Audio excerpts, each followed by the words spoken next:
പ്രകമ്പനം എന്ന സിനിമയുടെ കഥ വലിയ വലിച്ചു നീട്ടലുകളൊന്നും ഇല്ലാതെ വളരെ ചുരുക്കി പറഞ്ഞു തരാം. വീഡിയോ ഇഷ്ടപ്പെടുകയാണെങ്കിൽ ഒരു ലൈക്ക് അടിക്കാൻ മറക്കരുതേ. സിനിമയിലെ മെയിൻ ക്യാരക്ടറുകളാണ് സിദ്ധു, ശംഖു, പുണ്യാളൻ. ഇവർ 3 പേരും കോളേജിൽ പഠിക്കുന്ന വിദ്യാർത്ഥികളാണ്. ഹോസ്റ്റലിൽ താമസിച്ചാണ് പഠിക്കുന്നത്. ഇതിൽ സിദ്ധു കഴിഞ്ഞ 2 വർഷമായി കോളേജ് ഇലക്ഷനിൽ മത്സരിക്കുന്നുണ്ട്. 2 വർഷവും അതിഗംഭീരമായി തോൽക്കുകയും ചെയ്യുന്നുണ്ട്. 3-ാമത്തെ വർഷവും സിദ്ധു കോളേജ് ഇലക്ഷനിൽ മത്സരിക്കുകയാണ്. ഈ സമയത്ത് തന്നെ സിദ്ധുവിന് ഒരു കോൾ വരുന്നുണ്ട്. സിദ്ധുവിൻ്റെ മുത്തശ്ശി മരിച്ചുപോയി.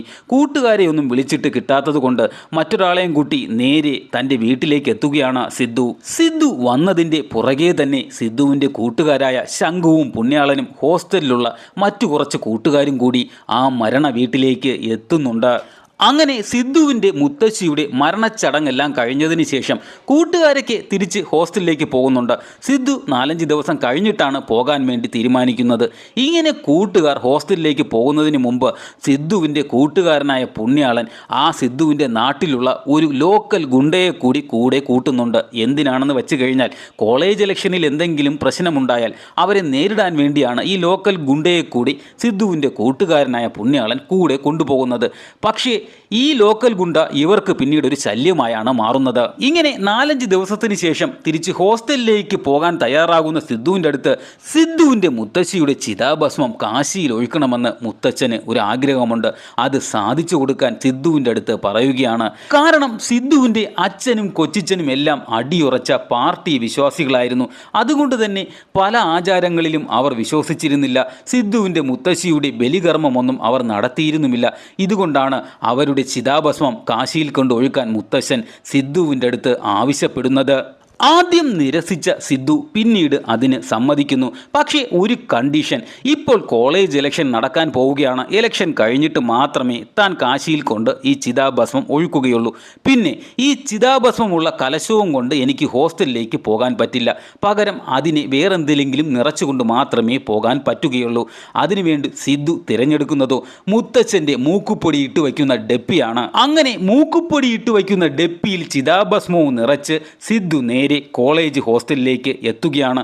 അവിടെ എത്തുമ്പോഴോ തൻ്റെ നാട്ടിലുള്ള ആ ലോക്കൽ ഗുണ്ടയുണ്ടല്ലോ, അയാളെ അവിടെ വെച്ച് സിദ്ധു കാണുന്നു. അയാളെ വിളിച്ചു കൊണ്ടുവന്നത് പുണ്യാളനെന്നറിയുമ്പോൾ സിദ്ധു പുണ്യാളനെ വിരട്ടുന്നു. എത്രയും പെട്ടെന്ന് ഇവനെ റൂമിൽ നിന്ന് പറഞ്ഞു വിട്ടുകൊള്ളണം, ഇവൻ അത്രയ്ക്ക് വലിയ ശല്യമാണെന്ന് സിദ്ധു പുണ്യാളൻ്റെ അടുത്ത് പറയുന്നു. ഇതിനുശേഷം സിദ്ധു തൻ്റെ ബാഗ് റൂമിൽ വച്ചിട്ട് ഇലക്ഷൻ്റെ എന്തോ ആവശ്യത്തിനായി പുറത്തേക്ക് പോകുന്നു. ഈ സമയം ശംഖുവും പുണ്യാളനും കൂടി തങ്ങൾ വിളിച്ചുകൊണ്ടുവന്ന ആ ലോക്കൽ ഗുണ്ടയുണ്ടല്ലോ അയാളെ തന്ത്രപരമായി റൂമിൽ നിന്നും പുറത്താക്കുന്നുണ്ട്. ഇതിനുശേഷം നാട്ടിൽ നിന്ന് വന്ന സിദ്ധുവിൻ്റെ ബാഗിൽ എന്തെങ്കിലും തിന്നാൻ കാണുമെന്ന് കരുതി സിദ്ധുവിൻ്റെ ബാഗ് അരിച്ചു നോക്കുമ്പോൾ സിദ്ധുവിൻ്റെ ബാഗിൽ നിന്ന് ഒരു മൂക്കുപ്പൊടി ഡെപ്പി കിട്ടുന്നുണ്ട്. അതിലിരിക്കുന്നത് മൂക്കുപ്പൊടിയാണെന്ന് വിചാരിച്ച് പുണ്യാളൻ ചിതാഭസ്മം മൂക്കിലേക്ക് വലിച്ചു കയറ്റുന്നു. ആഞ്ഞു തുമ്മിയ പുണ്യാളൻ്റെ മൂക്കിൽ നിന്ന് ബ്ലഡും പിന്നെ അവൻ എന്തൊക്കെയോ തോന്നുന്നത് പോലെയൊക്കെ ഉണ്ടാകുന്നു. ഇത് കാണുന്ന ശംഖു ആ മൂക്കുപ്പൊടി ഡെപ്പി അടച്ച് പുറത്തേക്ക് വലിച്ചെറിഞ്ഞു കളയുന്നു. യഥാർത്ഥത്തിൽ പുണ്യാളൻ മൂക്കുപ്പൊടിയാണെന്ന് കരുതി ചിതാഭസ്മം മൂക്കിലേക്ക് വലിച്ചു കയറ്റിയതും സിദ്ധുവിൻ്റെ മുത്തശ്ശിയായ ചെമ്പകത്തമ്മയുടെ ആത്മാവ് പുണ്യാളൻ്റെ ശരീരത്തിൽ പ്രവേശിച്ചു കഴിഞ്ഞിരുന്നു. പുണ്യാളന് എപ്പോഴൊക്കെ തുമ്മൽ വരുന്നു ആ സമയത്തെല്ലാം സിദ്ധുവിൻ്റെ മുത്തശ്ശി പുണ്യാളൻ്റെ ശരീരത്തിൽ കൂടും. ആദ്യമൊന്നും സിദ്ധുവിനും കൂട്ടുകാർക്കും ഇത് മനസ്സിലായില്ല. പിന്നീട് സിദ്ധുവിനും ശംഖുവിനും മനസ്സിലാകുന്നുണ്ട് പുണ്യാളൻ്റെ ശരീരത്തിൽ സിദ്ധുവിൻ്റെ മുത്തശ്ശിയുടെ ആത്മാവ് കൂടിയിട്ടുണ്ട് എന്ന്. അവർ പുണ്യാളനെ പല സ്ഥലത്തും കൊണ്ടുപോകുന്നുണ്ട് പുണ്യാളൻ്റെ ശരീരത്തിൽ നിന്നും സിദ്ധുവിൻ്റെ മുത്തശ്ശിയെ ഒഴിപ്പിക്കാൻ വേണ്ടി. അവസാനം ഒരു റഷ്യൻ മന്ത്രവാദിയുടെ അടുത്തേക്ക് പുണ്യാളനെ അവർ കൊണ്ടുപോകുന്നുണ്ട്. ഈ സമയത്ത് പുണ്യാളൻ്റെ ഗേൾഫ്രണ്ടും ഇവരുടെ കൂടെ തന്നെ ഉണ്ടായിരുന്നു. ആ റഷ്യൻ മന്ത്രവാദി സിദ്ധുവിൻ്റെ അടുത്ത് പറയുന്നുണ്ട് സിദ്ധുവിൻ്റെ മുത്തശ്ശിയെ പുണ്യാളൻ്റെ ശരീരത്തിൽ നിന്നും ഒഴിപ്പിക്കണമെങ്കിൽ മുത്തശ്ശിയുടെ ശരീരവുമായി ബന്ധപ്പെട്ട എന്തെങ്കിലും ഒരു സാധനം വേണമെന്ന്. അതായത് മുടിയോ നഖമോ അങ്ങനെ എന്തെങ്കിലും. പക്ഷേ മുത്തശ്ശിയെ ദഹിപ്പിച്ചതുകൊണ്ട് അതൊന്നും കിട്ടില്ല എന്ന് സിദ്ധു മന്ത്രവാദിയുടെ അടുത്ത് പറയുന്നു. എന്നാൽ മുത്തശ്ശിയെ ദഹിപ്പിച്ച ചാരമായിരുന്നാലും മതിയെന്ന് മന്ത്രവാദി പറയുന്നു. ഇതുമാത്രമല്ല, ഈ മുത്തശ്ശി മരിച്ച് 41 ദിവസത്തിനകത്ത് മുത്തശ്ശിയുടെ ആത്മാവിനെ പുണ്യാളൻ്റെ ശരീരത്തിൽ നിന്നും ഒഴിപ്പിച്ചില്ല എന്നുണ്ടെങ്കിൽ മുത്തശ്ശിയുടെ ആത്മാവിന് കൂടുതൽ ശക്തി ഉണ്ടാവുകയും കൂടുതൽ പ്രേതാത്മാക്കളുമായി ഈ ഭൂമിയിൽ അവരുടെ വാഴ്ച ആരംഭിക്കുകയും പിന്നെ പുണ്യാളൻ എന്നേക്കുമായി കോമയിലേക്ക് പോവുകയും ചെയ്യുമെന്ന് മന്ത്രവാദി പറയുമ്പോൾ സിദ്ധു ഒരു കാര്യം പറയുന്നു. മുത്തശ്ശി മരിച്ച് 41 ദിവസം തികയുന്നത് പിറ്റേ ദിവസമാണ്. അതായത് നാളെ അവസാനിക്കുന്നതിന് മുമ്പ് പുണ്യാളൻ്റെ ശരീരത്തിൽ നിന്നും മുത്തശ്ശിയെ ഒഴിപ്പിച്ചില്ല എന്നുണ്ടെങ്കിൽ പുണ്യാളന് വലിയ ആപത്ത് സംഭവിക്കും. ഇതിനിടയിൽ ആ റഷ്യൻ മന്ത്രവാദി മുത്തശ്ശിയുടെ ആത്മാവിൻ്റെ അടുത്ത് ചോദിക്കുന്നുണ്ട്, എന്ത് ചെയ്തു തന്നാൽ ഈ ശരീരം വിട്ടുപോകുമെന്ന്. അപ്പോൾ മുത്തശ്ശി പറയുന്നത്, താൻ പോകണമെങ്കിൽ കണ്ണോത്ത് മാധവനെയും കൊണ്ടേ പോകുള്ളൂ എന്ന്. അതാരാണെന്നറിയാമോ? വേറെ ആരുമല്ല, ഈ മുത്തശ്ശിയുടെ ഭർത്താവ് തന്നെയാണ്, അതായത് സിദ്ധുവിൻ്റെ മുത്തശ്ശൻ. ഇതിനുശേഷം സിദ്ധുവും കൂട്ടുകാരും മുത്തശ്ശിയുടെ ചിതാഭസ്മം വീണ്ടെടുക്കുന്നതിന് വേണ്ടി കുടുംബ വീട്ടിലേക്ക് വരുന്നുണ്ട്. അവിടെ എത്തുമ്പോൾ കാണുന്നതോ തൻ്റെ മുത്തശ്ശൻ അയൽവക്കത്തുള്ള ഒരു സ്ത്രീയുമായി സൊല്ലിക്കൊണ്ട് നിൽക്കുന്നതാണ്. തൻ്റെ മുത്തശ്ശൻ ഒരു കാട്ടുകോഴിയാണ് എന്നുള്ള കാര്യം സിദ്ധു അപ്പോഴാണ് തിരിച്ചറിയുന്നത്. ഇത് കാണുന്ന പുണ്യാളൻ്റെ ശരീരത്തിൽ കയറിയ മുത്തശ്ശിയുടെ ആത്മാവ് മുത്തശ്ശനെ കൊല്ലാൻ വേണ്ടി ഓട്ടിക്കുന്നുണ്ട്. അവിടെ നിന്ന് രക്ഷപ്പെട്ട് അയാൾ ഒരു റൂമിൽ കയറി അടച്ചിരിക്കുന്നു. അവിടെ വെച്ച് സിദ്ധുവിനും കൂട്ടുകാർക്കും ഒരു കാര്യം മനസ്സിലാകുന്നുണ്ട്. മുത്തശ്ശി ആഹാരം കഴിച്ചുകൊണ്ടിരിക്കുന്നതിനിടയിൽ ആഹാരം മണ്ടയിൽ കയറുകയും മുത്തശ്ശിയെ രക്ഷിക്കാൻ വേണ്ടി മുത്തശ്ശൻ തലയിലൊരു ആഞ്ഞൊരു അടി കൊടുക്കുന്നു. ഈ അടിയുടെ ആഘാതത്തിലാണ് മുത്തശ്ശി മരിച്ചു പോകുന്നത്. സത്യത്തിൽ ഇതൊരു കയ്യബദ്ധമായിരുന്നു. എന്നാൽ മുത്തശ്ശി വിചാരിക്കുന്നത് മുത്തശ്ശൻ തന്നെ മനഃപൂർവ്വം കൊന്നതാണ് എന്ന്. അതുകൊണ്ടാണ് മുത്തശ്ശിയുടെ ആത്മാവ് മുത്തശ്ശനെ കൊല്ലാൻ നടക്കുന്നത്. ഇതിനുശേഷം ശംഖുവും സിദ്ധുവും നേരെ പുണ്യാളനെയും കൊണ്ട് പോകുന്നത് ഹോസ്പിറ്റൽ റൂമിൻ്റെ പരിസരത്തേക്കാണ്. മുത്തശ്ശിയുടെ ചിതാഭസ്മം നിറച്ച മൂക്കുപ്പൊടി ഡബ്ബി ശംഖു പുറത്തേക്ക് വലിച്ചെറിഞ്ഞിരുന്നല്ലോ. ആ വലിച്ചെറിഞ്ഞ മൂക്കുപ്പൊടി ഡബ്ബി അവിടെ എവിടെയെങ്കിലും ഉണ്ടോ എന്ന് തപ്പാനാണ് ഇവർ ഹോസ്പിറ്റൽ റൂമിൻ്റെ പരിസരത്തേക്ക് എത്തുന്നത്. എന്നാൽ ഇവരുടെ എതിരാളികൾ ഇവരെ കാണുകയും അവിടെ വെച്ചൊരു സംഘടനം ഉണ്ടാവുകയും ഈ സംഘടന നടക്കുന്ന സ്ഥലത്തേക്ക് പുണ്യാളൻ്റെ അച്ഛനും അമ്മയും എത്തുന്നുണ്ട്. ഈ സംഘടന സമയത്ത് സിദ്ധുവിൻ്റെ നാട്ടിൽ നിന്നും ഒരു ലോക്കൽ ഗുണ്ടയെ പുണ്യാളൻ വിളിച്ചുകൊണ്ട് ഹോസ്റ്റലിലേക്ക് വന്നല്ലോ. ആ ലോക്കൽ ഗുണ്ട ഒരു ജീപ്പുമായി ഈ സംഘടന നടക്കുന്ന സ്ഥലത്തേക്ക് എത്തുകയും എല്ലാവരെയും ജീപ്പിൽ കയറ്റി റഷ്യൻ മന്ത്രവാദിയുടെ സ്ഥലത്തേക്ക് യാത്ര തുടരുകയുമാണ്. ഈ യാത്രക്കിടയിൽ പുണ്യാളൻ്റെ ശരീരത്തിലേക്ക് വീണ്ടും സിദ്ധുവിൻ്റെ മുത്തശ്ശിയുടെ ആത്മാവ് കൂടുകയും മുത്തശ്ശിയുടെ ആത്മാവിൻ്റെ സംസാരം കേട്ട് ഈ ലോക്കൽ ഗുണ്ട ജീപ്പും ഉപേക്ഷിച്ച് ഓടി രക്ഷപ്പെടുന്നു. ബാക്കിയുള്ളവർ പുണ്യാളനുമായി റഷ്യൻ മന്ത്രവാദിയുടെ അടുത്തേക്ക് എത്തുകയാണ്.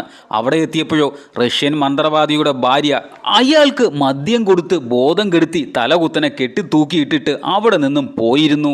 സിദ്ധുവും കൂട്ടുകാരും അയാളെ അഴിച്ചുവിട്ടിട്ട് പുണ്യാളന്റെ ശരീരത്തിലെ ആത്മാവിനെ ഒഴിപ്പിക്കാൻ പറയുന്നു. പക്ഷെ അയാൾക്ക് ഓടിപ്പോയ ഭാര്യയുടെ പുറകെ പോവാനായിരുന്നു തിടുക്കം. ആത്മാവിനെ ഒഴിപ്പിക്കാനുള്ള ചിതാഭസ്മം അന്വേഷിക്കുമ്പോഴോ അത് ഇല്ല എന്നുള്ള കാര്യം അയാൾക്ക് മനസ്സിലാവുകയും ചിതാഭസ്മം ഇല്ലാതെ ആത്മാവിനെ ഒഴിപ്പിക്കാൻ പറ്റില്ല എന്ന് പറയുന്ന സമയത്ത് പുണ്യാളൻ തൻ്റെ ശരീരം കാണിച്ചു കൊടുക്കുന്നു. ശരീരത്തിൽ മുത്തശ്ശിയുടെ ആത്മാവ് ഉണ്ടാക്കിയ പാടുകളുണ്ടായിരുന്നു. അത് വച്ച് മുത്തശ്ശിയെ ഒഴിപ്പിക്കാൻ ആ മന്ത്രവാദി തീരുമാനിക്കുന്നു. ഇതിനായി പുണ്യാളന്റെ കഴുത്തിൽ ഒരു മുത്തുമാല ഇട്ട് കൊടുക്കുന്നു. ആത്മാവ് ശരീരത്തിൽ നിന്നും ഒഴിഞ്ഞുപോയാൽ ഈ മാല തിളങ്ങുമെന്ന് പറയുന്നു. ഒഴിപ്പിക്കൽ തുടങ്ങുന്നു. പക്ഷേ മുത്തശ്ശി മന്ത്രവാദിയെ ചവിട്ടിയെടുത്ത് തള്ളുന്നു. ഇതുകൂടാതെ മുത്തശ്ശിക്ക് ചുറ്റും മറ്റ് ആത്മാക്കളും വരുന്നു. ഇത് കണ്ട് എല്ലാവരും ഭയക്കുന്നു. അവസാനം ഗതിയില്ലാതെ കയ്യിലുണ്ടായിരുന്ന ബോധം കെടുത്താനുള്ള സ്പ്രേ എടുത്ത് പുണ്യാളന്റെ മുഖത്തടിച്ച് പുണ്യാളനെ ബോധം കെടുത്തുന്നു. ഇതിനുശേഷം പുണ്യാളന്റെ കഴുത്തിലിട്ട് കൊടുത്ത മുത്തുമാല ഊരിയെടുത്തിട്ട് മന്ത്രവാദി പറയുന്നു, പുണ്യാളന്റെ ശരീരത്തിലെ ആത്മാവ് ഒഴിഞ്ഞുപോയി, ഞാൻ ഈ മുത്തുമാല ഡിസ്പോസ് ചെയ്തിട്ട് വരാമെന്ന് പറഞ്ഞ് പുറത്തേക്ക് ഓടി രക്ഷപ്പെടുന്നു. യഥാർത്ഥത്തിൽ മന്ത്രവാദി പറയുന്നത് പോലെ ആത്മാവ് ഒഴിഞ്ഞു പോയിരുന്നില്ല. അവർ ഒരു കണ്ണാടിയെടുത്ത് പുണ്യാളന്റെ നേർക്ക് പിടിച്ചു നോക്കുമ്പോഴോ കണ്ണാടിയിൽ കാണുന്നത് മുത്തശ്ശിയുടെ രൂപമാണ്. പിന്നീട് അവിടെ നടക്കുന്നത് അവിടെ ഉണ്ടായിരുന്ന മറ്റ് ആത്മാക്കൾ എല്ലാം കൂടി ചേർന്ന് ഇവരെ ഉപദ്രവിക്കാൻ തുടങ്ങുന്നു. ഇതേ സമയം അവിടെ നിന്നും രക്ഷപ്പെട്ടു പോയ ആ റഷ്യൻ മന്ത്രവാദി തൻ്റെ കാറെടുത്ത് യാത്ര തുടങ്ങുകയായിരുന്നു. വഴിയിൽ വെച്ച് സിദ്ധുവിൻ്റെ നാട്ടിലുള്ള ലോക്കൽ ഗുണ്ട ലിഫ്റ്റ് ചോദിച്ച് അയാളുടെ വണ്ടിയിൽ കയറുന്നുണ്ട്. വണ്ടിയിൽ കയറിയ ആ ലോക്കൽ ഗുണ്ടയുടെ അടുത്ത് മന്ത്രവാദി ചോദിക്കുന്നു, കയ്യിൽ സിഗരറ്റ് വല്ലതും ഉണ്ടോ എന്ന്. അപ്പോൾ ലോക്കൽ ഗുണ്ട പറയുന്നത് എന്താണെന്നറിയാമോ? സിഗരറ്റ് ഇല്ല, കുറച്ച് മൂക്കുപ്പൊടി വേണമെങ്കിൽ തരാമെന്ന് പറയുന്നു. ഇത് ഏത് മൂക്കുപ്പൊടിയാണെന്നറിയാമോ? സിദ്ധുവിൻ്റെ മുത്തശ്ശിയുടെ ചിതാഭസ്മം ഒരു മൂക്കുപ്പൊടി ഡപ്പിയിലാക്കി ഹോസ്റ്റലിലേക്ക് കൊണ്ടുവന്നില്ലേ, അത് ശംഖു എടുത്ത് പുറത്തേക്ക് കളയുകയും ചെയ്തിരുന്നു. ഇതെടുത്ത് സൂക്ഷിച്ചു വച്ചിരുന്നത് വേറെ ആരുമായിരുന്നില്ല, ഈ ലോക്കൽ ഗുണ്ടയായിരുന്നു. ഈ സാധനമാണ് മൂക്കുപ്പൊടി എന്ന് പറഞ്ഞ് ഇപ്പോൾ മന്ത്രവാദിക്ക് ആ ലോക്കൽ ഗുണ്ട എടുത്തു കൊടുക്കുന്നത്. അയാളത് മൂക്കിൽ വലിച്ചു കയറ്റുന്നു. ഇതോടുകൂടി പുണ്യാളന്റെ ശരീരത്തിലെ മുത്തശ്ശിയുടെ ആത്മാവ് ആ റഷ്യൻ മന്ത്രവാദിയുടെ ശരീരത്തിൽ കയറുന്നു. അങ്ങനെ മുത്തശ്ശിയുടെ ആത്മാവിൽ നിന്ന് പുണ്യാളൻ രക്ഷപ്പെടുകയും ചെയ്യുന്നു. ഈ സമയം സിദ്ധുവിൻ്റെ മുത്തശ്ശൻ നല്ല ഫാഷൻ ഡ്രസ്സൊക്കെ ഇട്ട് പാതിരാത്രി മക്കളാരും അറിയാതെ ഗോവയ്ക്ക് പോകാനുള്ള തിരക്കിലായിരുന്നു. പുറത്തേക്ക് ഇറങ്ങുന്ന മുത്തശ്ശൻ്റെ തലയിലേക്ക് മുത്തശ്ശിയുടെ ഫോട്ടോ വന്ന് വീഴുകയും ചെയ്യുന്നു.